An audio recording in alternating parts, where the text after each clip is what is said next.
Hey everyone, welcome back to the channel. In today's quick tutorial, I'm going to show you exactly how to add a brand new page to your Squarespace website, whether you're building an about page, a blog, a contact form, or anything else. So let's dive in. First, head over to squarespace.com and log into your account.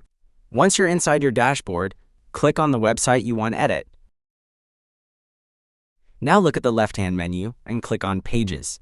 This is where all your current site pages live, including anything in your main navigation or hidden from it. To add a new page, hover over either Main Navigation or Not Linked, and click the little plus sign. The main navigation adds the page to your site's top menu, while the Not Linked keeps it hidden from the menu, perfect for things like landing pages or thank you pages.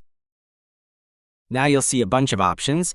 Choose blank page if you want to start from scratch, or page layouts for pre-designed options like contact or services. For this example, I'll choose a blank page. Next, give your page a name. This name will appear in your navigation bar if you added it under main navigation. Let's call this one Store. Now it's time to add content. Click the Edit button on the page, then click Add Section, and pick from dozens of professionally designed layouts. If you want to fine-tune things, click the little gear icon next to the page name.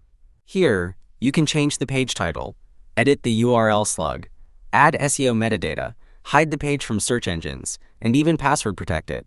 When you're done, click Done in the top left corner, then hit Save, and that's it. You've just added a brand new page to your Squarespace site. If you found this video helpful, go ahead and give it a thumbs up, and don't forget to subscribe for more Squarespace tips.